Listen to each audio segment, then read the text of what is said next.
Hey, friend, welcome to this episode of the podcast. And today we're talking about everybody's least favorite topic, money and the church and tithing and what we ought to do as Christians, what we're challenged to do as followers of Jesus, beyond just what we ought to do or should do, but what we're challenged to live into. I talked a lot about this Sunday, living generously, spent the last 2 weeks. I think I joked that sometimes ministers, like sometimes preachers, get to be a broken record and say the same thing twice. Like the same solution for 2 weeks in a row was practicing generosity, which I think is just a helpful way to start. We recognize that these are good and helpful and important but difficult conversations. We hope that they encourage you and challenge you to live a little bit more open-handed and generous, right? Like at the end of the day, that's our heart, and our hope is not for shame, but to encourage and challenge you toward what it might look like to live generously. So we're going to jump into conversation around it. If you haven't read it, go read Luke 16. It's the second half. And if you haven't listened to the sermon, I don't know, listen to this first and then go back. And the other thought I had is that like there's another opportunity within this conversation, because we often avoid conversations like this, especially like amongst friends. It's not considered always polite conversation to be able to like talk about the specifics of where we do and don't put our money, how, to the extent of our generosity, the extent of us buying things for our own sake, right? Those are the conversations that are not, at least in our Canadian culture, is not considered polite conversation, Sure. Like, so that's another facet that I think is like worth leaning into to just say like, hey, like, let's actually have these conversations, So like, let's have the hard conversation. Like let's ask one another, like, hey, am I in line here or am I out of line? Right. That's a worthwhile starting point. So yeah, it was the parable of the rich man who is unnamed, which you noted, and Lazarus, who is named. And so we are supposed to find ourselves, as you said, in the rich man, who lacks generosity, who lacks mercy, who lacks grace toward those like Lazarus, who was on the streets, who is poor, who is diseased, and it hits home. Like I felt myself feeling uncomfortable. How do you feel about making me uncomfortable? Great. I love making people uncomfortable. So here's what I would say about that. I think for myself as well. I think the passages that make us the most uncomfortable are exactly the ones that we need to lean into, right? And like, I read a book a while ago, and this is not like a plug for the book in its entirety, but it was called The Comfort Crisis. Right. And I think it's written by a guy named Michael Easter, I think is the name. Anyway, I read this, but it's been 3 years, I think, at least since I've read it. But he argues in that book that one of the downfalls of our current society, like the way we in the West, and I'll speak for us in Canada, for the majority of people in Canada, let's just say that life is so comfortable, whether you feel it or not, it is that we've actually began to see the detriment of like a comfortable lifestyle. So resilience is like dropping, mental health, loneliness, all of these things that now we're starting to talk about in terms of like mental health, even epidemics, like a lot of it, he argues, is born out of this, this basically consistent pursuit of comfort. And that when you're comfortable, nothing ever changes and you don't change when nothing and I think we know it, but like you're not going to grow much if you're only ever comfortable. And so anyways, it's not a Christian book. It's not a bad book. It's actually quite good and challenging. I think there's really cool implications for Christians in that book, but I think it brings me back to the point, like, what are we missing because we're pursuing comfort? Right? What do we walk past in the pursuit of comfort? What do we ignore in the name of comfort? What do we justify because of our, endless pursuit of just simply a comfortable lifestyle? Yeah. And then when we turn to texts as well, I think we have this natural inclination to go, oh, that makes me uncomfortable. Like, let's just skip the thing. Let's just forget, like, let's pretend that it's not here and move on to something else that maybe challenges me in a more comfortable way. Yeah. There are tiers. There are tiers Yeah. of like, I don't mind being comforted or challenged when it comes to, my moral choices. Yeah. I don't mind being challenged when it comes to like living into community in the kingdom. But when it comes to my money, like that's like, I think it's one of those things that we clasp. I think we tend to hold our fists a little closer. And sometimes, especially right now in our world where there is more uncertainty than what feels like there has been, with something like the Strait of Hormuz, it's open, it's closed, it's open, it's closed, and it's like gas prices are yo-yoing, and all of these other all of these other aspects of just our uncertain economic climate that are usually our first response is, how can I protect myself? How can I, even in my YouTube feed, I saw like multiple videos from like financial people who were like, here's the top 5 ways you can protect yourself during these uncertain economic times. Yeah. And like, there's wisdom to making wise decisions right now. Like even in our own household, my wife and I, our conversations have shifted a little bit, right?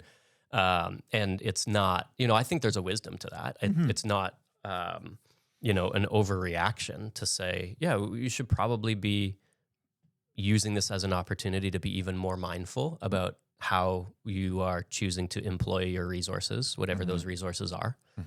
Certainly the way in which you are using the money that you have, you need to be more, I think I'll leave it at that. We should be using this as an opportunity to be more careful and conscious about what we're doing with it. We should use it as an invitation to think a little bit more critically about it, for sure. So yes, absolutely. Like, be wise and make wise decisions. And I think that what you're bringing up is what we all feel, which is less the wisdom side of things and more the fear side of things. Yes. Right? Because I think at the end of the day, that's the reality, is that there's not many things in the world that can make us fearful like money can. And, maybe you have it, you don't have enough, maybe you don't have it. How do you get, there's a lot of different scenarios where money can cause you to be fearful of losing what you have, fearful that you will never have enough. It's not just that if you don't have money, you're fearful. I think many people who do have enough are also fearful. I was going to say, like, that's another reality, is that it doesn't seem like, I think that there are, people that experience genuine scarcity, but even when you are, even when you don't have the threat of, not being able to pay your bills or whatever, it can still be all consuming and very fear inducing, just because, it's scary, the thought of losing what you have, even if you have a lot. Yeah. And I think the reality about money and economic sort of standing or position in the world, it feels a little bit to me like, and I think maybe we've talked about this a bit, but like a frog in boiling water. So what happens as you grow, right? Like, you enter the workforce, whether that's after high school or after university or after graduate degrees, and you grow in your position and your income grows. And what happens? Well, for many people get married, and then you have double income. And then maybe you have kids, maybe you don't have kids, but then you surround yourself with like-minded and, similar tier kind of families and economic reality, right? And everything grows, and you grow together, and people are buying homes, and then they're buying new homes, and people are buying cars, and they're buying new cars and taking vacations, and the whole temperature just kind of rises slowly.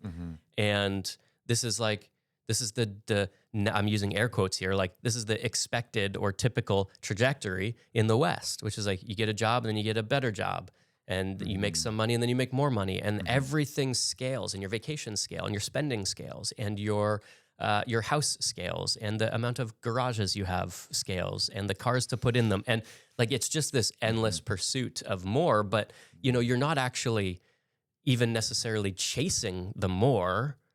It's just that everything creeps up slowly and you just don't even realize it. And so I think that what can grow with that then also is if you are, if your economic reality is growing, I think the fear can also grow with it. Yeah. So it's not that the more you have, the less fear you have. It's that everything scales at the same rate. Yes. And so it never feels like there's enough. Well, but do you remember 10 years ago when like you could hardly make ends meet, and, early on in life and in marriage and trying to figure out like how like you can afford diapers or like we had nothing when we first got married. Like, right. So we had so little, and like, we had moments that were like a little fear inducing, but you're right. It has scaled. It's just at a different level, you know? Yeah. Right. And like the fear scales with it because what you perceive as enough scales. So I heard this great story, and it was a pastor named Brian Loritz. He pastors in the States, and he and his wife, maybe I've told this story on the podcast, and so if I have, we can cut it out in editing, but he tells a story about he planted a church. And so like very early on, like, only maybe a couple hundred people, they planting this church, and early on in his ministry, he and his wife together planting this church and making very little, and then the church kind of exploded and grew very rapidly. And he's like, every year the board came and gave me a raise. And every year the board came back and gave me another raise. And he tells this story about he and his wife sitting down finally and saying, okay, we've got to sort this out because, we don't like the rate at which like the church is growing, and that's fantastic and that's incredible. And but our income is like, we need to figure out what is enough. And what he and his wife sat down to decide was, okay, let's figure out now what enough looks like, because we don't want to wait until 20 years down the road, because enough is going to change, right? And if you don't define it for yourself, it's going to define it for you. So they sat down, they said, this is what enough is. So at that point, I think they were both working. They're like, we're going to continue to accept raises, but everything that we make beyond enough, we're going to give away. And so it was no longer a question of like, okay, what's our 10%, and is our 10% going to scale with our income, and is it gross or is it net anyways? And like, what do you want? That was no longer the conversation. The conversation was, we know what our baseline is. We know what enough is for us and for our family, and we're going to choose to live on enough, and everything else we're going to give away. And I love that story. I think the challenge for most of us in that is, it's very hard to define what enough is. Yes. Because if I'm left to define what enough is for me, that's where like the fear creeps back in, and I go, well, I'd like to have this much saved away, and I'd like to have this much in an emergency fund, and I'd like to have this paid down, and no car payments, and this like you start like enough can balloon if you're left to your own devices to figure it out. That's where our minds are going right now. Like for my family, like it's like, okay, as we grow in our careers, it's like, okay, we want to pay down our house. We want to save for eventual retirement. But it's always the details of how you go about that, and then also, are we scaling our generosity with that? Right? Like those are like, there's this weird challenge of like financial wisdom mixed with like the foolishness of generosity, and like the, in that sort of like biblical sense of foolishness, like the foolish ways in which we're like, we need to be extravagant in our generosity. And also, how do we, like take care of ourselves? How do we, not an easy answer. No, this is what I want for myself. And I'm not saying this as someone who's figured it out. I'm saying this is what I would like. This is what I strive for and hope for and pray for. It's like, I want to be as wise with enough so that I can be as ridiculously generous with more. Like that, I think that's the balance for me. Is like, you can't just start giving everything away until you have nothing. I mean, maybe in very rare cases, like I don't think that the general Christian follower of Jesus, you listening to this podcast, are being challenged to take a vow of poverty and to go live, in, whether that's, in a monastery or some sort of like intentional living community. I don't think I don't think that's a call on everybody's life. I don't think a vow of poverty is. I do know that for many it is. And, have seen the fruit of that in people's lives. I think it's fascinating, and this is taking us in a different direction, and so we can steer back really quickly. I think it is fascinating the the move or like the buy-in to things like minimalism and tiny homes is astronomical. And I think it's because we're starting to feel the impact and the effects of having too much, like too much stuff. And so you have a bigger house, you fill it with stuff that you don't use. And it's like my garage, I would love to fit a car in our garage because that's what it was designed for. But it's filled with stuff. I can't do it. Like since we moved, it's just, I've been working nonstop, it feels like, to try to clear it out and give as much away and donate what we can and scrap metal, the other stuff. And like, it just, you naturally fill the space that you have. Yeah. And I think anybody who has moved from a smaller house into a larger house, whether you've rented or bought, that doesn't matter. You fill the space that you have. So there's this great quote, and it's usually used, I think, in architecture circles, and I don't know who said it, and it might be made up, and it might not actually carry any weight for architects. So I know we have some of those who listen. But there's this like in the beginning, so we design our buildings, right? And then our buildings design us. Ooh. We design our spaces, and then you live in them, but eventually those spaces will impact how you live in them. And so, that checks out. In my mind, that makes sense. Yeah. So, we maybe we're very, very intentional in the beginning, but then no matter what space we have, you'll fill it. And that's true for physical space. It's true for emotional and relational space. Like you need to carve out margin, otherwise it just fills with crap. Like I don't know if I can say crap on our podcast, but I said it in a sermon once, and I didn't get any minimal emails. feedback. Okay, good deal. Junk with junk. I just think that is often the struggle of the human being is we fill it. So when it comes to money, when it comes to enough, when it comes to scale, when it comes to scaling, I think the sooner you can sit down and have those conversations about enough, the better chance you will have. Because again, like I see the flee to minimalism is this just a complete abandoning of material possessions that fill and have no use. It's like, well, let's have very few things that all serve a purpose. I go, yeah, that sounds great. But there's something about the way our society operates right now that just so pushes against it. I find it fascinating. So the minimalism movement, a couple of like the really prominent figures in the minimalism movement are pastors or like ex-pastors. Yeah. So they're not ex-pastors who've left the church, but like they've moved on from, they kind of dabbled in minimalism out of a spiritual practice and then found very quickly, oh, this is resonating with millions beyond the church walls. And so now are writing and speaking and kind of leading into that. Fascinating to me again, though, that it was born out of people who, from a spiritual, disciplined, practiced way, realized I have too much and it's hampering my relationship with God and it's hampering my relationship with others, and I need to sort this out. Yeah. And now it's just blown up into this like cult of minimalism. And it can become a cult. It can become this thing that you kind of obsess over and turn in the same way that we do with so many things in our life. You can become sort of obsessed with chasing that particular thing, even in an unhelpful way. I would say it can become an idol, just like anything else. Yeah, exactly. Right? I think it's a helpful tool and a helpful framing, but it can become an idol if it is the thing that you are pursuing. Yeah, yeah. All right, I want to get specific. Okay. So you talked yesterday kind of in response to, seeing this ungenerous rich man. We talked about what generosity ought to look like. And, you use that really you read that C.S. Lewis quote that made me my skin crawl a little bit in terms of how convicting it was. Just that, we should have we should be uncomfortable with how much we give, basically was the gist of it, if I could summarize it in a small little sentence. But I want to get specific a little bit on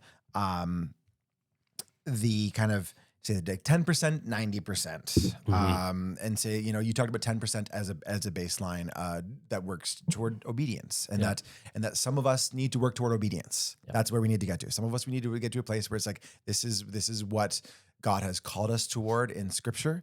And as Jesus so often does, he calls us to more, right? He calls us to greater degrees of generosity and a life of generosity. So there are two different potential pitfalls that I could see different people who are wired differently going down.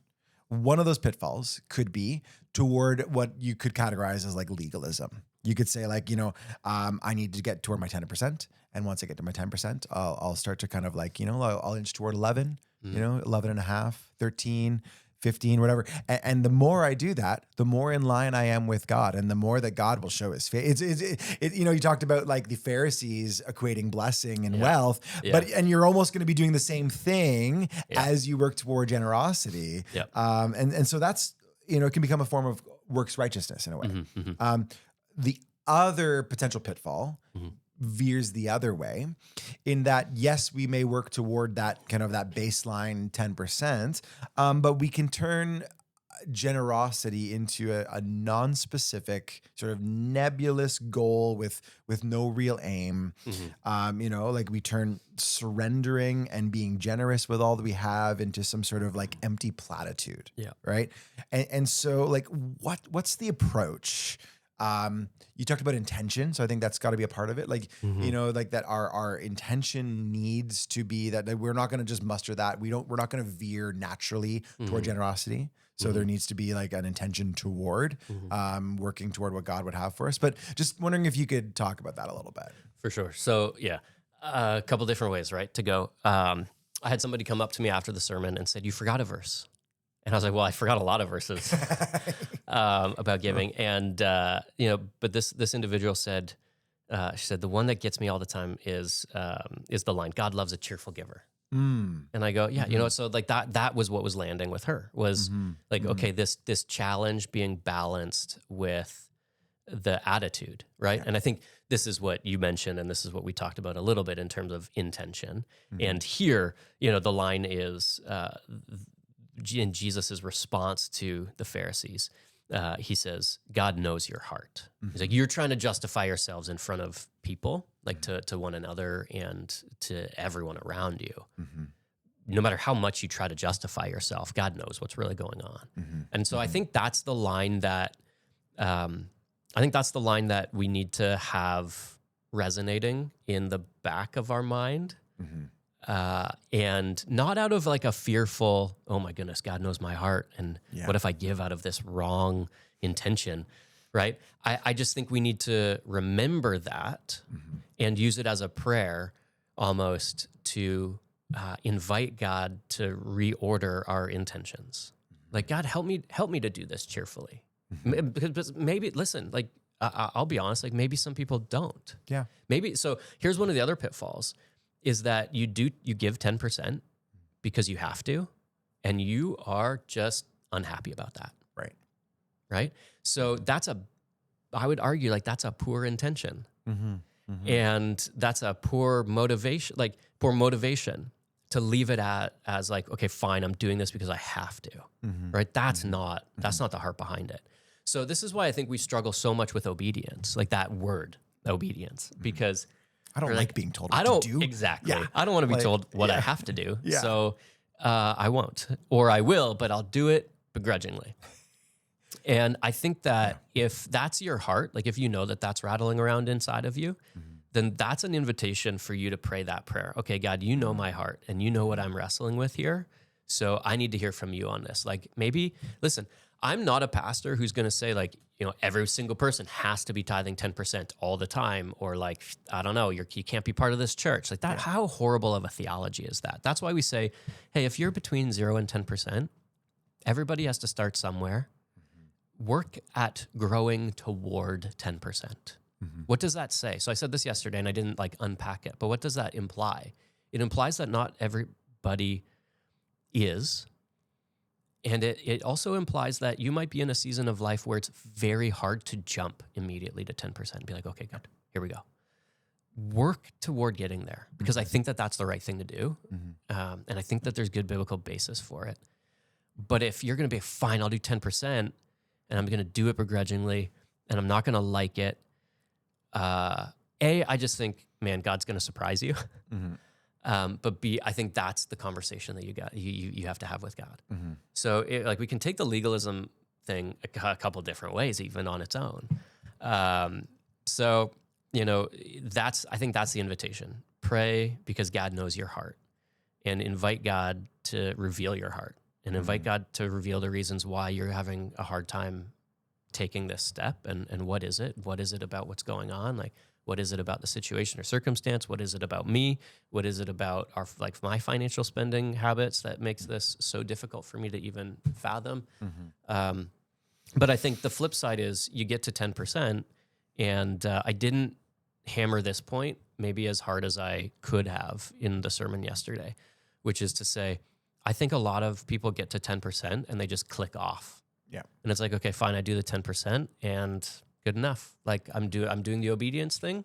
Away we go. You put it on autopilot, especially if you've set it up with your church and charities to like just automatically withdraw from your account or your Visa or whatever, Yeah, I do that. We do that. So we give by PAR, pre-authorized remittance. That's our, monthly program that our denomination uses. And I got to admit, like it's so easy. I love it because I don't have to think about it practically, and I don't have to remember. But I also don't have to think about it. Right. And I don't have to remember. Yeah. And that I think actually is harmful in a different way, because now it's just, I'm not even thinking about it. Well, I go back to that C.S. Lewis quote. So like, if I can just not even think about it, is it enough? Probably not. Right? Like I should be thinking about, hey, okay, when is this coming out and where's it going? And where's this piece going out? And like you should, I should be thinking about it. And I do think that that's come back to intention. Like it should be an intentional act. So I remember growing up, we would go to a Ghanaian Presbyterian church in Montreal, and their services were like 3.5 hours long, and they gave out snacks partway through. And we had friends who were there, and like every so often my dad would be invited to go preach, or there'd be something happening within the city and like be happening at the church downtown Montreal. And I absolutely loved this. I will never, ever forget it. But that particular congregation would dance their offering to the front. Music was playing. It was a big thing. And like, I can even feel, I'm like, what this is, it's a show. Like what's happening? Like you're doing it in front of people. Like, what is this? And they're going, like, no, this is pure joy. It's worship. This is part of worship. It is absolute pure joy to bring these offerings to God and say, God, you're going to do way more with this than me. So let's celebrate that and let's watch what happens. Yeah. And I was a kid when we started going to this church, again, not often, but every maybe kind of once a year, twice a year kind of thing. And then growing up, going to seminary, going through undergrad a couple times here and there. But I will never forget that, because it just feels so different than my like pre-authorized remittance.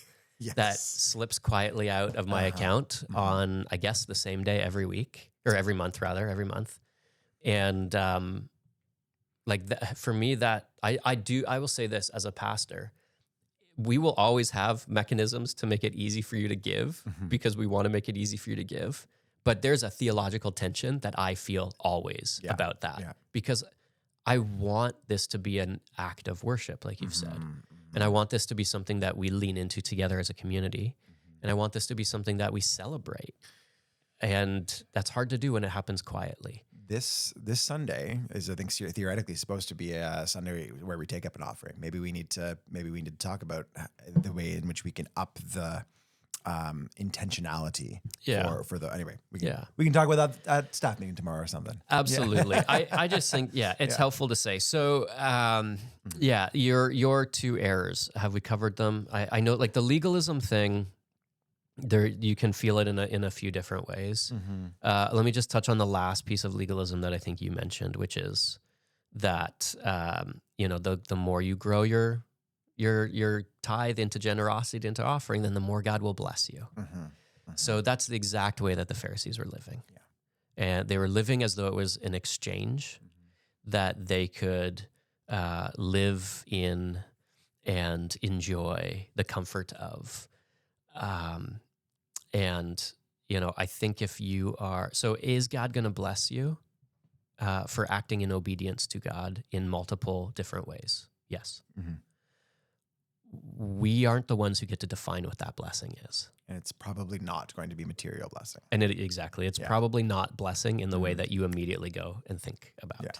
Yeah. So, I think that's just to temper that. That's the way the Pharisees are living, with this transactional God.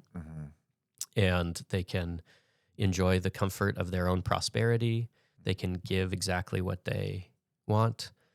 But here, so I take us back. Like I quoted Matthew 23:23. And I think this verse helps push against that form of legalism, because Jesus doesn't. So the Pharisees are tithing a tenth of like spices, right? So it says like cumin. I don't remember what else is there. It's like, oh, I love a good cumin spice added to like barbecue. I'm gonna bring some spices and put them in the offering plate this week. I love it. Yeah. So he says, "Woe to you, scribes and Pharisees, hypocrites, pretend play actors." He says, "For you tithe mint and dill and cumin, and have neglected the weightier matters of the law, justice and mercy and faithfulness." And so he says, these you ought to have done without neglecting the others. So I think that is one of the safeguards against that like legalism, which is, if it's a transaction, then I think ask yourself, okay, where's the justice? Where's the mercy? Where's the faithfulness? Yeah. And how am I practicing those? And I think we need to listen to Jesus's words, like you should practice the former, or practice the latter rather, without neglecting the former. Yeah.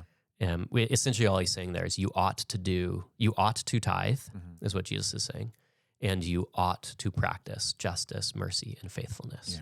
Yeah. So it's that justice, mercy, and faithfulness that safeguards against the legalism. Well, I'm doing the thing and I'm going to get my reward, and away we go. I think what's tricky, and you talked about how the Pharisees Jesus was accusing them of cherry picking. They would like go through the Hebrew Bible, and they would kind of like pick some verses that would bolster their justification for the way they lived, right? And you could do that, right? Like you could go through for like Abraham and onward and look at like well, look, God blessed these folks materially in so many ways along the way, the kings, so on and so forth.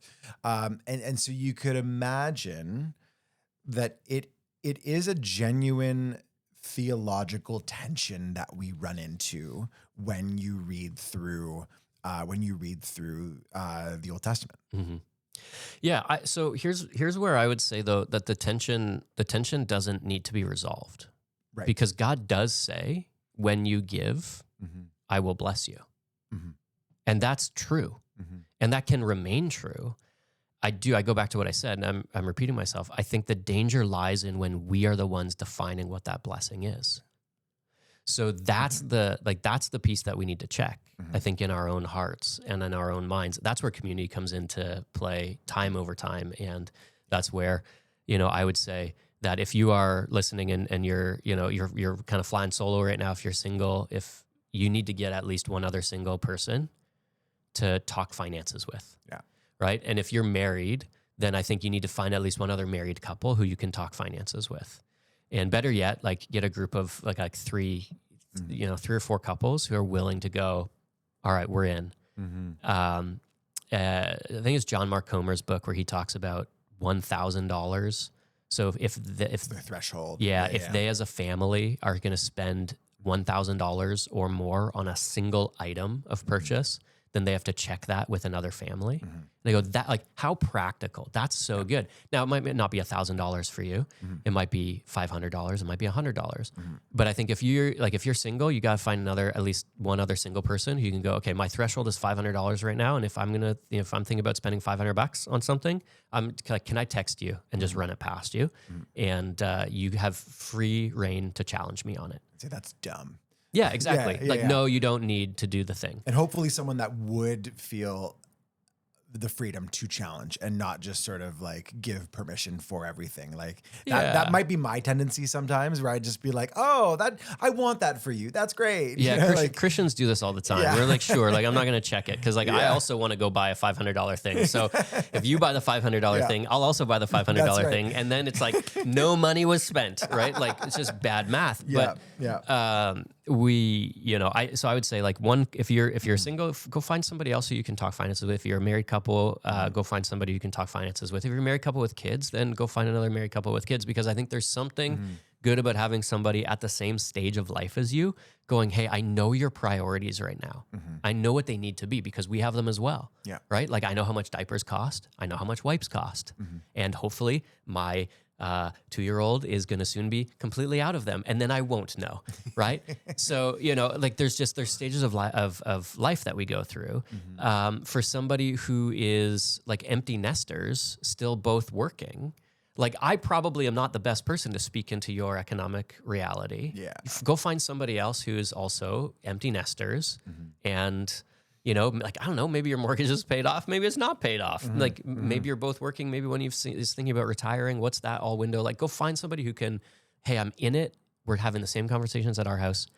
Now let's have those together. Yeah. I think that would be the best thing that you could do after listening to this podcast. Yeah. That's would good. be find one other person to start talking money with. That's good. I want to take us back to Malachi, Okay, because go for you're mentioning so passages that do talk about God's blessing, and again, just to hammer home this point. So in Malachi 3, God accuses the people of robbing from Him, and they're like, "What are you talking about? Like we're not stealing from you. That's hard, right? It's hard to picture that kind of like, I don't know, what does that even look like? Yeah. And God says to them, you have failed to tithe. You have stopped tithing. And he says, he says to them, you say, how have we robbed you? ? And he says, in your tithes and contributions. And then he says, bring the full tithe into the storehouse, that there may be food in my house. And then he says, and thereby put me to the test. It's one of the only places, if not the only place, where God actually asks the people to test him.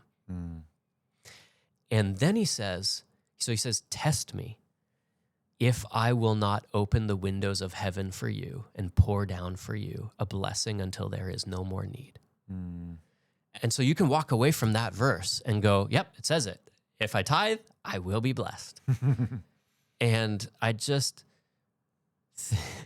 think the heaviest part of this passage is the rebuke. Yes. Right? Yeah. God, this is not God showing up and saying, hey, you've been tithing for your entire life. Look at all the blessings that I am going to give you. God is saying, hey, you've failed to do this. You need to begin doing this and test me. See if I'm good for my word. Right? If you don't believe me, try it. And I will show up. I will provide. I think Jesus takes these in such a good direction in his Sermon on the Mount, right? Where he says like, hey, birds of the air, flowers, these things are clothed better than Solomon. They got more food than they could ever want or need. How much more will God take care of you? So again, I go from like lesser to greater. Yeah. So here's the lesser. The lesser is God saying to his people who have failed to tithe, hey, test me and I will prove I'm good for my word.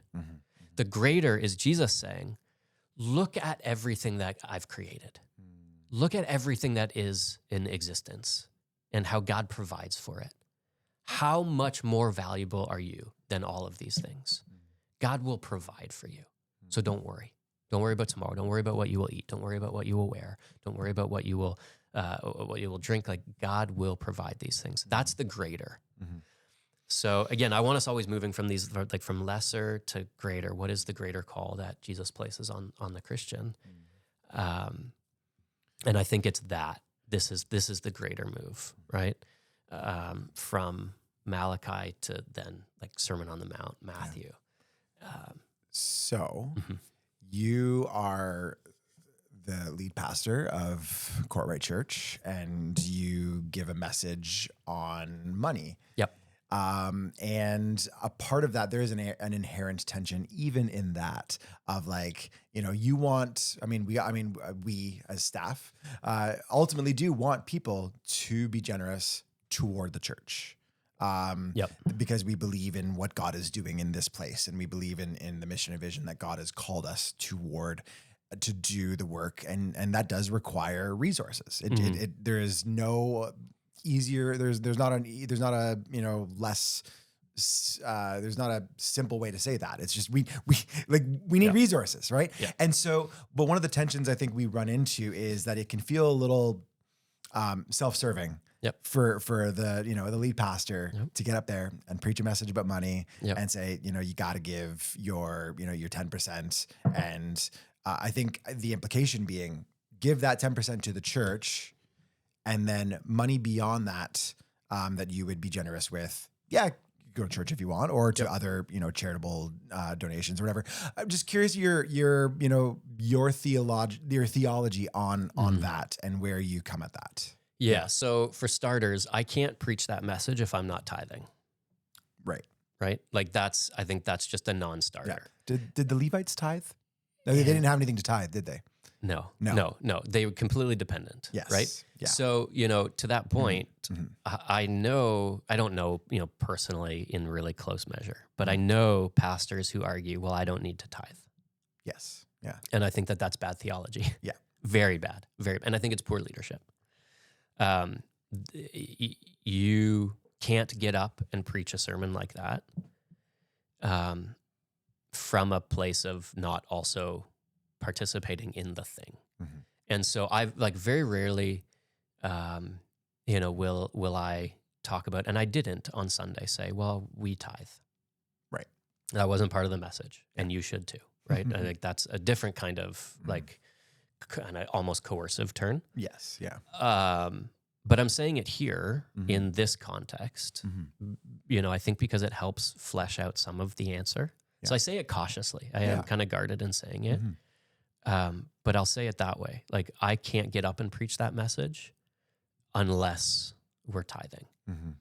And that's something that I felt, in the weeks leading up to these 2 weeks and in the weeks of the thing. Like, I how grateful I was that God has sorted that out in my heart and in my mind, and it's just a non-starter. So, okay, good. Here we go. So that's part of it. The second part is that, yes, I do believe that if you are fully in on a church, like if you're here, if this is your church, if you're in on the life and the ministry of Courtright, then I think part of that should be a longing to see it flourish and a longing to see God do more with it. And so the theological move, the easy answer is to say, you're not actually giving it to us. You're entrusting it to us, but you're giving it to God. You're not tithing because I've told you to and because you need to be a member of this church. Also, horrible theology. We don't want those it. numbers, and we don't want it. No. If that's, or if you're giving because you think it buys you influence, we don't want it. Nope. Right? Yeah. So, what you are doing is giving to God what is God's. You are choosing to entrust it to us as a church. You're choosing to say, God is entrusting this to you as a church. And so I'm in. I'm in. So if you are all in, like if this is your church, if this is a church that you talk to your friends about and invite people to, and if this is your place, then I think that ought to, I think, weigh heavy on you, because you should want for this community to flourish to greater degree and measure, because you see what God is doing in us through this place, in all of us. Am I going to be the one who stands up there militantly and say, you have to give that full 10% to us? No, I'm also not going to take that posture, right? Do I think that again, when I look at the 0 to 10, I think it's better for you to be at 10 than at 8 or 7 or 6 or 5. But everybody needs to grow. And do I think that it is better that 10% go to your local church? Yes, I do. But everybody needs to grow. And if you are convinced and convicted, like, one of the common things in Christian circles, and Connie and I do this, but many families will sponsor kids, whether that's through World Vision or through Compassion. We personally love Compassion because of how transparent they are. We have had conversations at times. Okay, where does that fall? Yeah, what is that? Is that generosity, or is that part of the 10%? And I think there's probably a pretty good argument that where Jesus takes the tithe kind of away from the strictly legal to the Levites thing, like, I think you could probably push an argument to say, well, if you believe wholeheartedly that you are giving this back to God, then okay. Do I think that it is an ideal world where that 10% goes to your local church, wherever that local church is? Then yes, also, yes. Now, I'll push people in this direction as well, just to kind of temper my own response, okay? If somebody only ever watches online and considers this to be their church home, I would probably challenge that person, and have in my years of ministry, that this shouldn't be the place where you're tithing 10%. Right? And that's between you and God. Yeah. You got to sort that out. And it's not like wrong or right. It's more about like what's wise, right. I think you should be contributing to the community where you are living. Just like I actually think that nobody should be real. I know that there are mobility issues and health issues that require this, right? I think it is better for somebody to be invested in a local church where they are than a church by distance. And I think that part of the reason why I believe that is because you should know that the way, like the organization, the church that's leveraging your givings are putting it into your local community. Yeah. Right? And so people hear, like, that it's going to the garden, and that it's going to food security in our neighborhood. And that some of your neighbors might even be benefiting from it. Like, we are contributing to our immediate community. We are also contributing globally, for sure.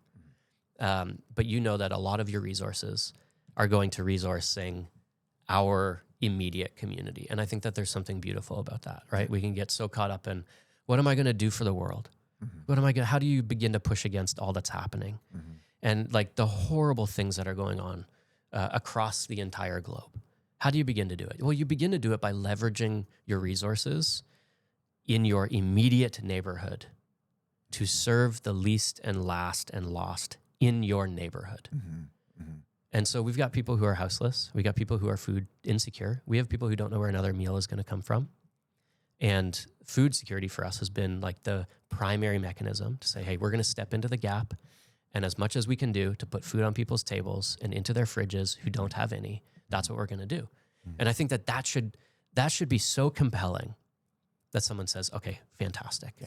10% is going to go there because I can see what's happening with it. And beyond that, we're going to use that step of obedience to think about how we can be generous elsewhere. This is not easy. These are, like, in some ways it's heavy. Like, there's a heaviness to these conversations as we think about the things that we want to cling on to. And so I think just to close us out, like, I think there's something to be said about, working toward, hey, like, God, would you my heart, God, would you help me to open up my hands, and maybe it starts, if you're listening just on the podcast, I'm like opening finger by finger. Maybe it's just like starting to open each finger, and it's just like, this is a process that God is bringing us through. And it's also something that's good to say is like, there is something good for us in that. Like there is something healthy and helpful about not accumulating and hoarding more wealth and more stuff. You talk about like, what wealth and, so someone who wins the lottery, what that does to someone's brain, right? Yeah. And the way that it shifts, like the way that a billionaire thinks about money, there's something otherworldly about it for regular Joes like you and I. Yeah. But like there is something good for us in generosity that God has for us. And so I don't know, maybe that's a good place to end. I think so. Yeah, I think so. We're going to get to revisit this because in Luke 21, we come back to the widow's offering, right? So you have rich putting in what they are putting in, and then you've got this little widow coming in and putting in everything that she has. Yeah. And Jesus wrestling out the tension there, and what is greater and what is lesser. So I would challenge people, I think, with this one last thing. If you're looking for one practical thing to do, go through your stuff and give away one thing. Like just take some time to think about one thing that you can give away to someone else this week. And that could be a little bit of money. But it could, I literally mean, like, do you have something that you could give away to bless someone else with in this season? I think the more we practice that releasing, like you've said, like open hand, it's harder to do that maybe with money. So a practical step could be do it with some of your stuff. Start to give it away, and watch to see what God will do in your own heart and in your own mind and in the lives of the people that are around you. Great. We hope that this conversation has encouraged you in some way and maybe challenged you more today. But we would love to hear from you. So if you have questions for us, questions at courtrightchurch.org, right? And we would love to wrestle out some of those questions in future podcasts. Yeah. So until then, enjoy your week, and we'll see you in the next episode.